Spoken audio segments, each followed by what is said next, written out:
Today topic is racism அப்படின்னு நான் சொல்ல மாட்டேன்.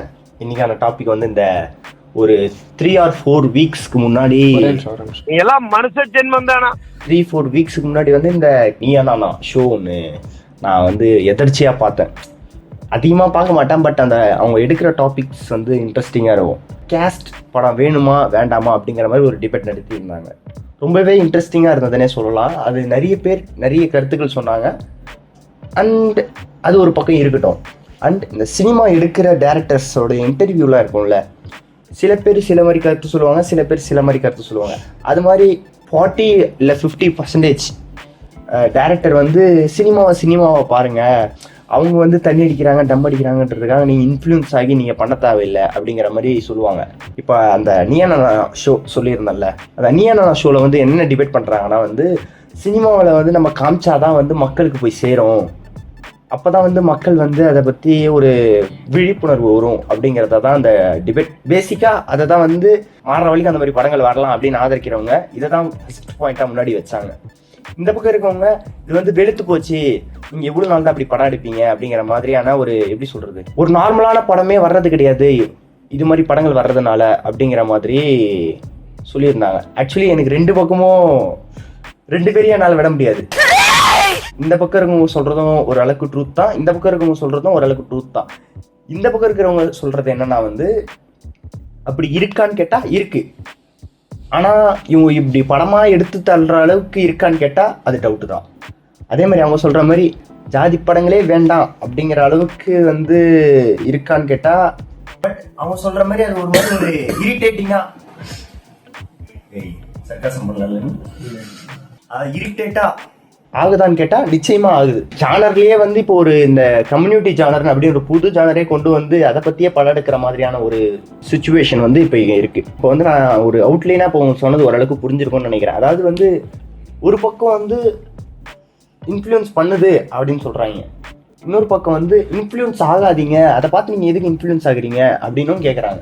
இப்போ நம்ம வந்து என்னெல்லாம் பண்ணணும், டிவி ஆஃப் பண்ணிட்டு தூங்கலாம்.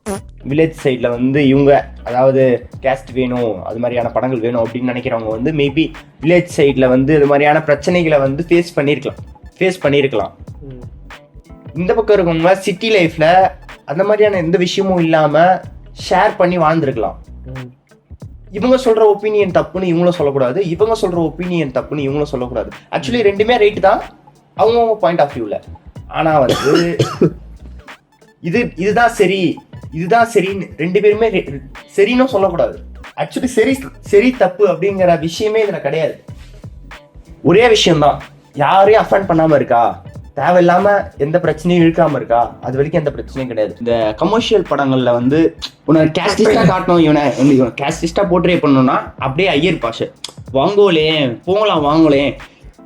A1 படம் எக்ஸாம்பிள், அதுல இப்போ எதிரியா A1 படம் எக்ஸாம்பிள். எதுக்கு A1 படம்? A1 படத்தில் அப்படி ஒன்றும் தப்பா கட்டலையடா அப்படின்னு கேட்டிங்கன்னா நீங்கள் வந்து ஒரு பேசிக்கான ஒரு மேலோட்டமாக பார்த்துருப்பீங்க அப்படிங்கிற மாதிரி சொல்கிறேன். அது என்னதான் ஒரு காமெடி சீனா இருந்தாலும் வந்து நீங்க நல்லா வந்து ஒரு சிந்திக்கக்கூடிய விஷயம். அவர் வந்து ஆத்தோரம் இருக்கவங்க பீச்சோரம் இருக்கவங்க பாட்டு பண்ணணும், கானா பாட்டு ஒன்றும் இல்லை சரிப்பட்டு வராது வெளியே அனுப்புறதெல்லாம் வந்து ஒரு காமெடியாக நம்ம பார்த்துருப்போம், காமெடியாக பார்த்து கடந்துட்டோம். ஆக்சுவலி அது கொஞ்சம் சீரியஸ் டோனில் பார்க்கலாம். அண்ட் இந்த குக்கு படம் பார்த்துருக்கீங்களா, அந்த கண்ணு தெரியாமல் இவன் நடிச்சிருப்பாங்க. அந்த படத்தில் வந்து ஒருத்தர் வந்து பஸ்ஸில் வந்து யாருக்குமே காசு போட மாட்டாரு, யாரையும் திரும்பி கூட பார்க்க மாட்டாருன்னு ஒரு கேரக்டர். யாரோ ஒருத்தர் ட்ரெயினில் வந்து யாருக்கும் காசு போட மாட்டாரு, யாரையும் திரும்பி கூட பார்க்க மாட்டேங்கிறாரு, பாட்டு பண்ணாலும் சரி என்ன பண்ணாலும் அவர் திரும்ப மாட்டாரு அப்படிங்கிற மாதிரி ஒரு கேரக்டர் இருக்கும். அந்த கேரக்டர் எதுக்கு காமிச்சாங்க அப்படிங்கிறது வந்து இந்த கடைசி கிளைமேக்ஸ்ல ஏதோ ஃபோன் பண்ணுவாரு அதுக்கோசம் தான்.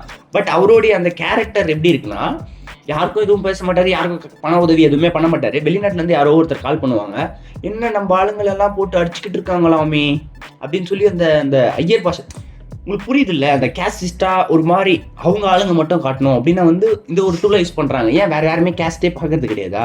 இதுவும் ஒரு கேள்வியா இருக்கு. பாரஞ்சித் வந்து மாரி செல்வராஜ் படங்களை பற்றி பேசும்போது வந்து பரியரும் பெருமாளை வந்து எல்லாருமே ஏற்றுக்கிட்டாங்க. கர்ணன், மாமன்னன் போன்ற படங்களை வந்து அவன் எதிர்த்து கேட்கறதுனாலையும் அடிக்கிறதுனாலையும் வந்து அவங்களால ஏற்றுக்க முடியல அப்படிங்கிற மாதிரி ஒரு ஸ்டேட்மெண்ட் வந்து அவர் வச்சிருந்தாரு. ஒரு விஷயத்தை எப்படி நம்ம கன்வே பண்றோம் அப்படிங்கிற ஒரு விஷயம் இருக்கு. ஹேட் பண்ணாமலே வந்து அதை ஒரு விஷயத்த புரிய வச்சுட்டாரு.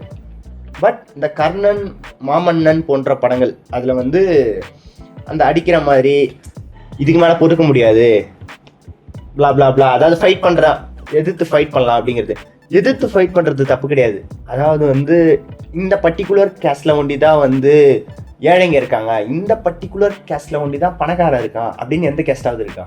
இதுக்கு முன்னாடி வந்து ஒரு 50 இல்லை ஒரு 60 இயர்ஸ் பின்னாடி போயிடலாம். நம்ம அப்பா சின்ன பையனாக இருக்கும்போது, இல்லை பிறக்கவே இல்லைன்னு வச்சுக்கேன், அப்போல்லாம் வந்து இந்த இது சொல்லுவாங்கல்ல, சீட்டு ஒதுக்குறது, இந்த கம்யூனிட்டிக்கு இந்த சீட்டு, இதெல்லாம் மற்ற கேஸ்ட்லாம் கம்பேர் பண்ணால் அவங்க ரொம்பவே லோவில் இருந்தாங்க. அதை வேணால் நம்ம அக்செப்ட் பண்ணிக்கலாம்னா அது உண்மைதான். ஆனால் இப்போதைய காலகட்டத்தில் வந்து நீ சொல்கிற ஹையர் கேஸ்ட் அப்படிங்கிறவங்க கஷ்டப்படுறானா இல்லையா அப்படிங்கிறது தான் கேள்வி. நீ கஷ்டப்படுற, நான் அக்செப்ட் பண்ணிக்கிறேன், மற்றவன் யாரும் கஷ்டப்படல, நாங்கள் தான் கஷ்டப்படுறோம் அப்படின்னு நீ எப்படி சொல்லலாம்? இந்த காலத்தில் இப்போ நீங்கள் சொல்கிற ஹையர் கேஸ்ட் அப்படின்னு சொல்கிறவங்க வந்து ஒரு காலேஜ் படிக்கிறதுக்கோ இல்லை ஸ்கூல் ஃபீஸ் கட்டுறதுக்கோ கஷ்டப்படுறானா, நீங்கள் சொல்கிற அந்த கம்யூனிட்டி பேசிஸில் வந்து அவனுக்கு வந்து அந்த ஃப்ரீ சீட் கிடைக்குமா, இல்லை இது கிடைக்குமா? ஆனால் வந்து அதே போல் நான் பார்த்துருக்கேன், சில பேர் வந்து காசு இருக்கும், ஆனால் இந்த மாதிரியான ஒரு கம்யூனிட்டி பேசிஸில் கிடைக்கிற சீட்டை வந்து அவங்க யூஸ் பண்ணுவாங்க. யூஸ் பண்ணுறது தப்பு கிடையாது. நான் என்ன சொல்கிறேன்னா, அவங்களுக்கு கொடுக்குறது தப்பு கிடையாது. இந்த பக்கம் இவங்களும் அடிபட்டுருக்காங்கன்னா இவங்களுக்கும் கொடுக்கணும். இவங்களுக்கு நீங்கள் வந்து ஒரு ஸ்கீமை வந்து இன்ட்ரடியூஸ் பண்ணி அவன் அது மூலமாக படிக்கிறான் அப்படின்னும் போது வந்து இந்த பக்கம் இவனும் பணம் இல்லாமல் இருக்கும்போது இவனும் படிக்கணும். இந்த இடத்துல எங்கே போகுது உங்களோட ஈக்குவாலிட்டி? எல்லாரும் சரி சமம் அப்படின்னும் போது வந்து இப்போ வந்து அவராலையும் அவங்க வீட்டில் வந்து அவரை படிக்க வைக்க முடியும் அப்படின்னும் போதும் அவர் வந்து ஃப்ரீ கோட்டால படிக்கிறாரு. இவங்களால முடியல அப்படின்னும் போது இந்த கவர்மெண்டால இவனுக்கு கொடுக்க முடியல, ஏன்னா இவன் ஹையர் கேஸ்ட். ஒரு கம்மி சம்பளம் வாங்குற இல்லை அதுக்கும் கீழே அந்த வறுமை கோட்டு கீழே இருக்கிற வரைக்கும் அது யூஸ் பண்ணுற ஸ்கீமாக இருந்துச்சுன்னா that was the best scheme. Bro நான் அதான் ப்ரோ சொல்கிறேன், நீங்கள் வந்து அவங்களுக்கு கொடுக்குறது வந்து ஏன் கொடுக்குறீங்க, அவங்களுக்கு ஏன் இது பண்ணுறீங்க நான் கேட்கல. இந்த பக்கமும் அதே மாதிரி அதை விட கஷ்டப்படுறான்னு வச்சுப்போம், அவனுக்கு அந்த ஸ்கீம் போய் சேருதா? அதே மாதிரி அவனுக்கு ஒரு பெனிஃபிட் கிடைக்குதா? கவர்மெண்ட்டால் அவனுக்கு ஒரு பெனிஃபிட் கிடைக்குதா? இந்த கவர்மெண்ட் கொடுத்த காசில் வந்து நான் இதை படித்து தான் முன்னேறினேன் அப்படிங்கிற ஒரு பெனிஃபிட் அவனுக்கு கிடைச்சிருக்கா அப்படின்னு கேட்டால் அது ஒரு கொஸ்டின் மார்க் தான். இது நீ அக்செப்ட் பண்ணிக்கிறியா இல்லையா? அதாவது வந்து எல்லாரும் சரி சமம்னா இதுக்கப்புறம் கஷ்டப்படுறவங்க எல்லாருக்கும் மட்டும் காப்பாற்றலாமே, ஏன் கேஸ்ட் பேரில் இதுக்கப்புறம் காப்பாற்றணும்? கரெக்டு தானே? இந்த கவர்மெண்ட் அந்த மகளிர் ஸ்கீம்லாம் இருக்குல்ல, 1000 ரூபா கொடுப்பாங்களே, அது வந்து இந்த வறுமை கோட்டு கீழே இருக்கவங்க ஒண்டி தான் அக்செப்டபிள் அப்படிங்கிற மாதிரி ஒரு ஸ்கீம் கொண்டு வந்து அவங்களுக்கு ஒண்டி கொடுத்தீங்கல்ல, அதே மாதிரி உண்மையாவே கஷ்டப்படுற எல்லாருக்குமே கொடுக்கலாம்ல. இந்த கேஸ்டுக்கு தான் கொடுக்கணும், இந்த கேஸ்ட் தான் கொடுக்க கூடாது அப்படிங்கிற ரூல்லாம் ஏன் வருது? இதுக்கு முன்னாடி இருந்தது, முன்னாடி வச்சது ஓகே, இப்போ ஏன் கரண்ட்ல வேணும்? எல்லாரும் சரி சமன்னும் போது இப்போ அந்த கேஸ்ட்ங்கிற அந்த பேரியரை உடைச்சிட்டு இது மாதிரியான ஒரு வறுமை கோட்டு அந்த மாதிரியே கொண்டு வரலாம்ல, இந்த 1000 ரூபா கொண்டு வந்த மாதிரி. ஆக்சுவலி வந்து மூவிஸ் இன்ஃப்ளூயன்ஸ் பண்ணும், நிச்சயம், சத்தியம், எல்லாமே உண்மை. சில பேர் வந்து இன்ஃப்ளூயன்ஸ் ஆகாதீங்கன்னு சொல்றாங்க. அதே போல ஒரு ஃபிலிம் பார்த்து இன்ஃப்ளூயன்ஸ் ஆகாம இருக்க முடியுமா? நான் கோபிநாத் பாட்காஸ்ட் பண்ணுவாரு யூடியூப்ல, செல்வராகவனை வந்து கேக்குறாரு, இந்த மாதிரி அடிடாவல உதடாவல அப்படின்லாம் பாட்டு போட்டிருக்கீங்க, அது என்ன கதை அப்படின்னு கேட்கும்போது அந்த ஃபிக்ஷனல் கேரக்டர் வந்து, அதாவது ஃபிக்ஷனல் கேரக்டர் வந்து அவளை மரடா ஊர்ல ஒரு பொண்ணாடா இல்லை அப்படிங்கிற மாதிரி அந்த ஃபிக்ஷனல் கேரக்டருக்கு தோணுது, அதனால அப்படி பாடுறாங்க. அண்ட் அது ஒரு நீங்க வந்து ஃபிலிமா தான் பார்க்கணும், நீங்க அதை பர்சனலா எடுத்துக்க கூடாது அப்படிங்கிற மாதிரி அவர் சொல்றாரு. சொன்ன உடனே எனக்கு இது ரெண்டுமே வேற அட் டைம்ல பார்த்துட்டேன் ரெண்டுத்தையும். ஆக்சுவலி ஒரு மனுஷன் நீ எங்க இருந்தாலும் சரி, பிறந்ததுல இருந்தே இன்னொருத்தனை பார்த்து தான் எல்லாமே கத்துக்கிறோம். இன்ஃப்ளூயன்ஸுங்கிறது நம்ம வந்து உள்ளாரவே இருக்கு. அதுதான் நான் சொல்ல வந்தேன். அதான் ஒரு மனுஷனா வளருது வந்து அவங்க அப்பா அம்மா கீழே தான் இருக்கு. The way you parenting your kid. உன் புள்ள முன்னாடியே வந்து நீ உன் பொண்டாட்டி அடிக்கிற இல்லை உன் புருஷனை அசிங்கமாக திட்டுற அப்படின்னா அதை இன்ஃப்ளூயன்ஸ் பண்ணி அதை இன்ஃப்ளூயன்ஸாக எடுத்துக்கிட்டு அது ஸ்கூலில் பண்ணும். இதுதான் வந்து லைக் அப்படியே ஒரு சர்க்கிள் வளரும் போது நீ வந்து ஏதோ ரெஸ்ட்ரிக்ட் பண்ணுற, நீ ஏதோ அது பண்ணக்கூடாது அப்படின்னு சொல்கிற. அப்போ நீ யூஸ் பண்ண, அதாவது நீ உனக்கே தெரியாமல் நீ யூஸ் பண்ண விஷயத்தை தான் அந்த குழந்தை வந்து உங்ககிட்ட யூஸ் பண்ணும். இந்த வீடியோவாக பாருங்கள், படத்தை பாருங்கள், நீங்கள் இதெல்லாம் கரெக்டாக பார்த்தீங்கன்னா படமாக பாருங்க, அப்படின்னா படிக்க வச்சு பார்த்தேன்.